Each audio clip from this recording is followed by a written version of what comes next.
If you're interested in meditation, then I will assume you're interested in tranquility. If you're interested in meditation, I would assume you're interested in experiencing a state of peace, a state of equanimity, a state of evenness, right? A state of evenness. One psychologist called it flow, experiencing your experience of your life as a flow instead of a bunch of bumps, a bunch of pressure or stress or resistance to what's happening all the time. And if you're coming from the state of your conditioning, which is the conditioned mental state, the conditioned physical state, if you're coming from that, which means that you're living as your personality because your personality is the conditioned state, right?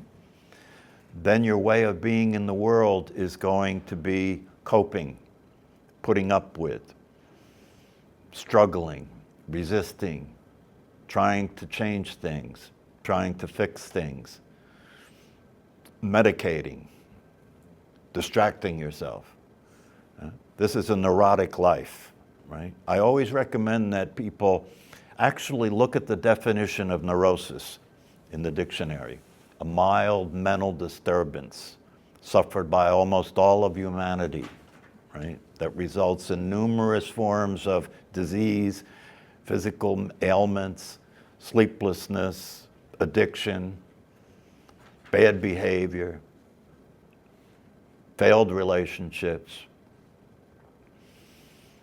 So meditation is a practice that helps to balance the autonomic nervous system. One of the Zen masters actually, the way he actually taught meditation is he taught it as exactly a method to balance the autonomic nervous system. That's how he taught meditation. And it's understandable, really, because in the teachings that go along with meditation, you know, the wisdom teachings that go along with meditation, what are the wisdom teachings teaching us? They're teaching us about our true nature. And one of the things that they teach us about our true nature is that our true nature as awareness or consciousness is always in the same state. It doesn't ever change. It's like the screen the movie's playing on. It stays the same all the time. And so the more we learned about our true nature and become aware of our true nature, which means to be aware of awareness, most human beings are not aware of awareness. They're aware of the world, they're aware of their emotions some of the time, they're aware of circumstances, and they relate to circumstances as what they depend on for their happiness, well-being, and tranquility. This is a bad formula because circumstances are always changing and you can't control circumstances. And if you're dedicated, your life is dedicated to the relationship to circumstances, which are always changing, including your thoughts, your personality, your body, and everything in the world is always changing. Right? And if you're dependent on your well-being as it relates to circumstances, eventually one of those circumstances is called death. And another one of those circumstances is called old age. And another one of those circumstances is called sickness. And nobody escapes from any of those three. And nobody escapes from the probability that as you go through your daily life, you will encounter things that you relate to as wrong. You will encounter things that you relate to as it should be different. It could start with the weather, right? And then it could go on from that when you're driving your car to other people driving their car. And then it can go on from that to thinking about your family and your parents and your kids. Then it can go on from that when you look in the mirror and you think about your body and how it's getting old. Then it can go on from that when you think about the future and the things that you're afraid of. And then it can go on from that when you think about the past and the terrible things that happen that you start to re-experience when you think about them. If this is the life that you're leading, it's a bad scene. It's not a very happy situation. And so what the wisdom teachings tell us is that our true nature is unlike that. Our true nature stays the same. It stays in a state of tranquility in relationship to what's happening. And the source of happiness and well-being is not coming from the circumstances. It's coming from the awareness itself. It's coming from the natural state. It's coming from our true nature. But we're not very familiar with our true nature as a way of being. We're not very familiar with our true nature as a way of living our life. So this is why the wisdom teachings are important. And then the other thing that I've been talking about in this class, and I will continue to talk about in this class, is what are the ways other than meditation that we can practice that we can help to balance the sympathetic nervous system, the autonomic nervous system? What are the ways that we can do that? Because we're living with a conditioned mind that's conditioned for suffering. We're living with a conditioned identity, which is conditioned for survival, not happiness, right? And so we have to start to pay attention to what it is that's having a negative effect on us. What's having a negative effect on our body? What's having a negative effect on our mind? How do we calm our mind? My Zen teacher says we need to take responsibility for our mind and learn how to calm the mind. I say that not just calm the mind, but calm the mind and the body. Calm the nervous system. So what are the ways that we can do that? Right? One of the ways that I'll be talking about is breath work. Breath work, it's very clear that breath work can be used to help to reduce the stimulation of the sympathetic nervous system. That's the fight or flight nervous system. The parasympathetic nervous system is the rest and digest nervous system. I've been noticing my cats, and animals don't have a neurotic life. Animals don't think. And so animals don't have a neurotic life. And when I pay attention to my cat, I notice that she's in rest and digest most of the time. There's nothing in the environment that's threatening her, so she doesn't go into fight or flight. She's in rest and digest, play, eat, rest and digest. Play, eat, rest and digest. That's her life. So she's living a Zen existence without meditation. It takes a human being to be crazy and neurotic, right? Nature isn't crazy and neurotic. Animals aren't crazy and neurotic. They're just natural. They're just being natural. So we have to train ourselves to be natural because we're unnatural. We're conditioned. Right?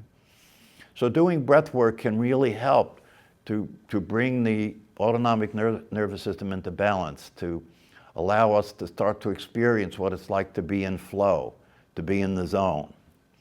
Right? So I highly recommend that you look into breath work. Now today with smartphones, you can download apps that have various breath exercises that you can do. And if you just spend 5 minutes a day doing a particular breath work exercise to train yourself to breathe in a healthy way, right? To make your lungs more efficient in terms of using oxygen, to practice belly breathing, right? That can be one way to help to bring your nervous system into balance. What other ways? One of the other ways is what Candace O'Denver calls resting as awareness. Resting as awareness means that as you go through the day, if you pay attention to your state, your physical state and your mental state, so that's the first thing you have to learn to do is be awake. Pay attention to your physical and mental state during the day. People are so unlike that. People are so unaware of their body and their mind as they're living their life during the day that some people might have to set alarms to do this.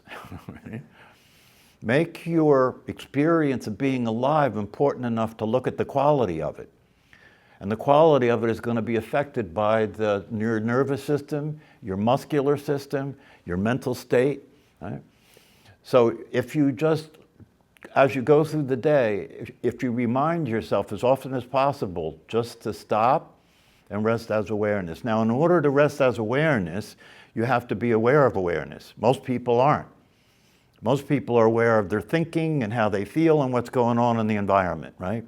To be aware of your awareness means that you have to look and see that there is an experience you're having all the time called awareness. Ramana Maharshi highly recommends self-inquiry, and self-inquiry is a practice of being aware of your awareness. What does he recommend? You turn your attention inward and look at the source of your attention. And when you look at your source of your attention, you're not going to see something you can speak about. You're going to see something that you're experiencing. You're being it. You can't name it and you can't see it, but you're being it all the time, right? So just look at your awareness and notice your awareness. The awareness is the formless aliveness, nameless, formless aliveness that's always there. Train yourself to be aware of awareness so that once you're aware of awareness, once you've recognized awareness, then you can rest as that awareness as many times as possible every day. And every time you do that, you're experiencing yourself. You're experiencing your true nature. So the more you do that, the more that will also help to reduce the stimulation of the sympathetic nervous system. Why? Because the awareness is always still. The awareness is always silent. So resting as awareness. The other thing that you can do to balance your autonomic nervous system is practice being aware of your mental state. If you learn to practice being aware of your mental state, where is that at? You're learning to see your mind. If you practice being aware of your mental state, you're learning to see your mind. And what you see, you don't have to be. If you can see your mind, you don't have to be your mind. If you can see your thoughts, you don't have to act out of those thoughts. You can be aware of those thoughts. So practicing being awake, aware of the physical body, aware of the mind. Practice looking at thoughts and seeing the thoughts that are there instead of identifying with the thoughts. And noticing when those thoughts are producing a negative impact on your body. When you're thinking about things that you're afraid of, when you're thinking about things that you're angry about, when you're worrying about the future, when you're reliving the past, that's all happening in a mental state, right? So that's another way that you can reduce the activation of your sympathetic nervous system by being aware of the thought process. And when you notice that the thought process is in a negative state, redirect your attention away from that to something neutral and not psychological. That's a practice. These are practices. You have to practice being sane because you've been practicing being insane for a long time. So you have to practice being sane. It requires being awake. It requires being aware. It requires paying attention to things that are going on in your physiology and in your mind. So that's another thing, being aware of the mental state, paying attention to it. Another thing is being aware of your emotions. Being aware of your emotions. And when you're aware of your emotions, it doesn't mean to repress your emotions or control your emotions. It means to allow that energy that they are, energy in motion, emotion, allow the emotions to be experienced so they can discharge. Right? A lot of people think, oh, I don't want to be angry, so when I get angry, I'm going to control myself. I'm going to repress the anger, right? Every time you repress that anger, it's going to live in your body and it's going to build up, and then you'll notice something small that shouldn't make you that angry causes you to blow up and want to kill somebody because it tapped into the anger that you've been repressing all the time. So the thing with emotions is to be aware of them and to let yourself feel them so you can complete the experience and discharge it. That's another way of reducing the stimulation of the sympathetic nervous system. Another way of reducing the stimulation of the sympathetic nervous system is to be aware of your relationship to what's happening, to be aware of your relationship to other people.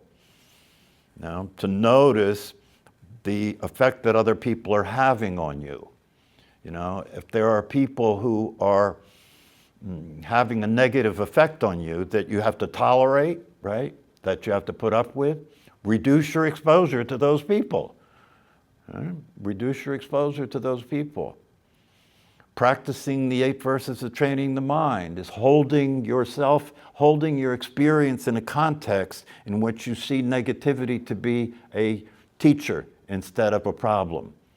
So that when negative things happen, what do?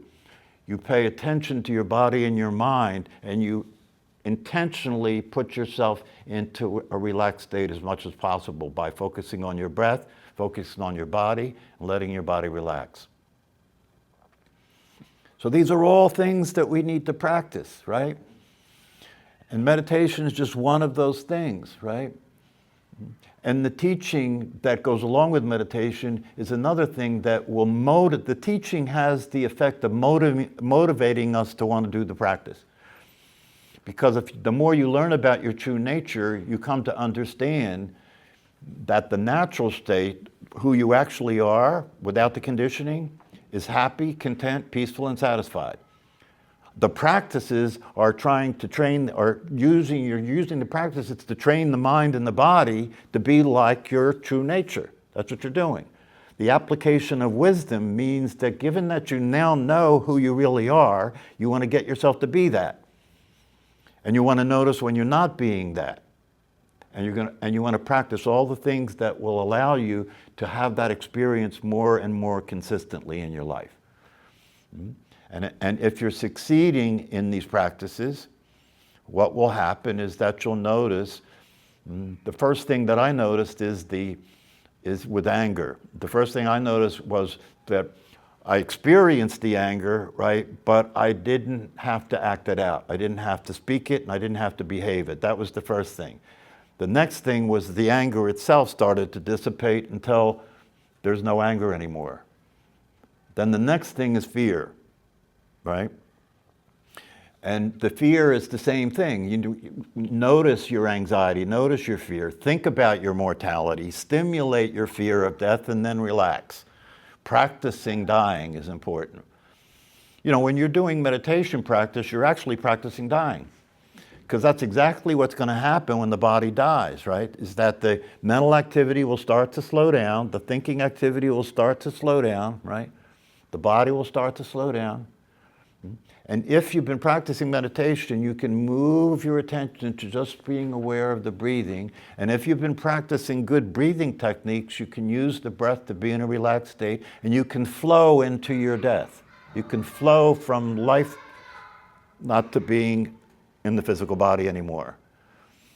And again, the teachings allow us to understand that the reality is that what we are is not physical.